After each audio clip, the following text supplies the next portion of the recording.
Last night, Jeep aired an ad on the Super Bowl that I can only describe as a work of art. Like, as a content creator and essentially a propaganda artist myself, I look at Jeep's ad last night and am just blown away by it. The Super Bowl ads last night demonstrated that the corporations realize, that we realize, that their advertisements are just propaganda.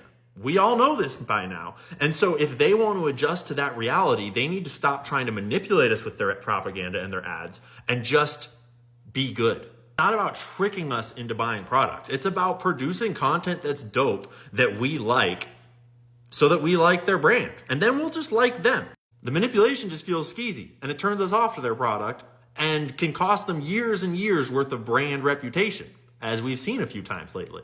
Which is exactly what content creators are doing. What I do is I create content that is no different than propaganda, that espouses messaging that I think makes the world a better place. And I gain an audience if what I'm making resonates with people out there on the internet and they think that my content also makes the world a better place. And when advertising was a new thing, when TV was new, they could trick people with their messaging. They could use all this fancy, flashy, subliminal messaging. But like, people are born into this world now already aware of this. We are growing up saturated with advertising, and people know that they're being manipulated. And so in this new environment, the way to sell your product is to just be good. And certainly lots of corporations are still going to try to fake it, but Jeep's ad is a good example of just producing great messaging and attaching that to their product. That's cool. I am down with corporations spending their money on producing media that encourages values that I think make the world a better place.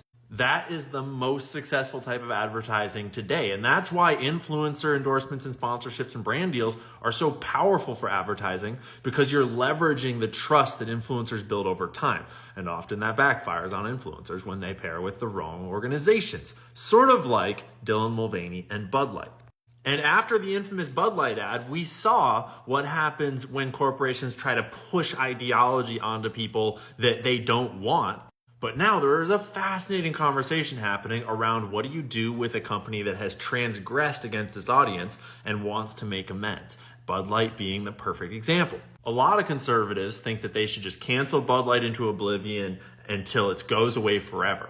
But Brett Cooper brought up a lot of great points in her very first episode back about why she is ready to forgive Bud Light and seize the work they're putting in to improve. Bud Light is literally putting in the work, whether you like it or not. Like, over the past couple of years, the ad agency that was involved in that Dylan Mulvaney beer can, they fired 13 people immediately after. Bud Light put 2 marketing execs who were involved in that on leave and ended up firing them.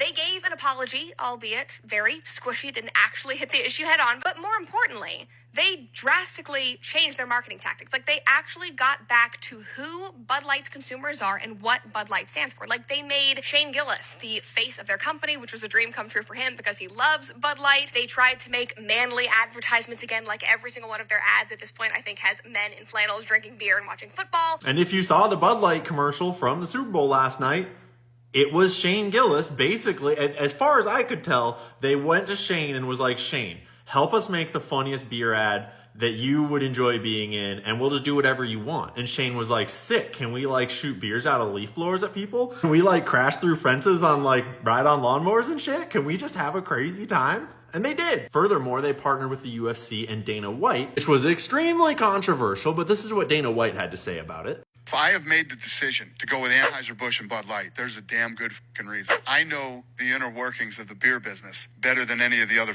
these guys out, these fans and all this shit. And 65,000 Americans are employed by Anheuser-Busch, and a lot of them are vets. That alone should be enough reason. Number 2, they spend almost $1 billion a year with U.S. farmers. That should be a fucking reason to do it. All the stuff that they do for first responders and vets and $44 million spent over the last however many years for their families. Every time there's a natural disaster in America, they shut down the plant and turn it into a bottled water facility. So you can see how already the endorsement of Dana White is far more convincing than like some new ad agency putting some PR person out there. And obviously I am still on team family and founder-owned businesses over giant corporations any and every day. Buy local beer. But I'm also a huge proponent of not leaving any cards on the table. If we can influence giant corporations to be better, that will be a great way to make the world a better place. because corporations have so much influence over everything. Facebook is another really good and controversial example. And while I certainly support some actual trials to actually determine whether there was criminal action and perhaps for Zuckerberg to face some real consequences for that, I'm also willing to accept that he can change and that he can change Meta, and he is doing his best to express that change through partnering with Dana White and putting him on the board as just one example. The one thing that everyone knows about you is you're opposed to censorship. You're kind of taking a stand against censorship very publicly again and again and again. Facebook is known for censorship, so probably a good thing they're putting you on the board. Like, what's going to happen when you're sitting in a meeting like, we need to censor stuff we disagree with? I think that's why I'm there. I'm not there for my technical capabilities. I can promise you that. And He later had a quote in that interview that was basically like to the effect of, if something were to come up in the future, wouldn't you want Dana White in the room to be like, fuck no? Or should you condemn Dana White for associating with Mark Zuckerberg and Facebook and have no partnership be established there and have Facebook not have Dana White in the room when they next are asked to censor someone?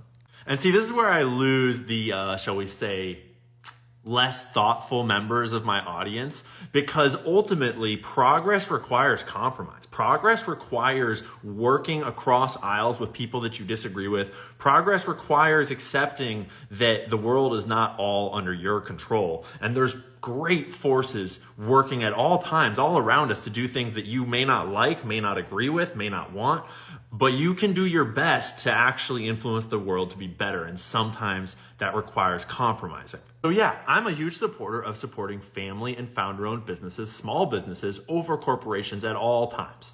But I also understand that corporations run our world in a large way, and that they are going to be one of the biggest impactors on our culture, our monetary system, our government policies, our environment. And the more we can put pressure on them to be their best, the better our world will be. Because that is, in a small way, giving power back to the people.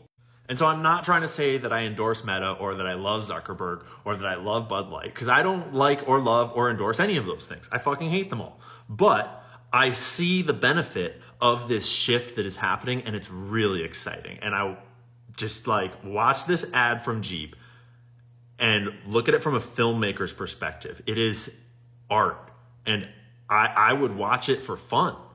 I would show it to my kids. I would show this to my son to inspire him. Longest thing we ever do is live our lives. But life doesn't come with an owner's manual. Might have been nice, huh? But that means we get to write our own stories. Freedom is yes, or no, or maybe. Freedom is for everybody, but it isn't free. It's earned. There are real heroes in the world, but not the ones in the movies. Real heroes are humble. They're not driven by pride.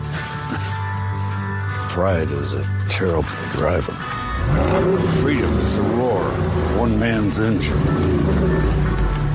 and the silence of another's. Freedom is the ability to inspire.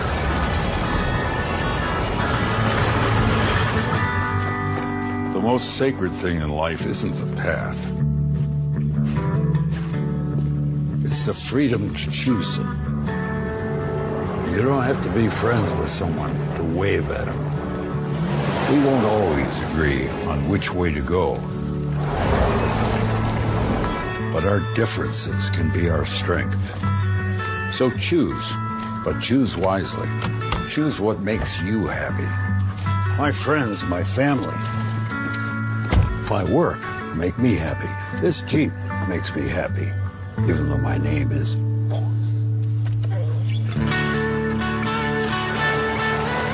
That's my owner's manual. Get out there, write your own.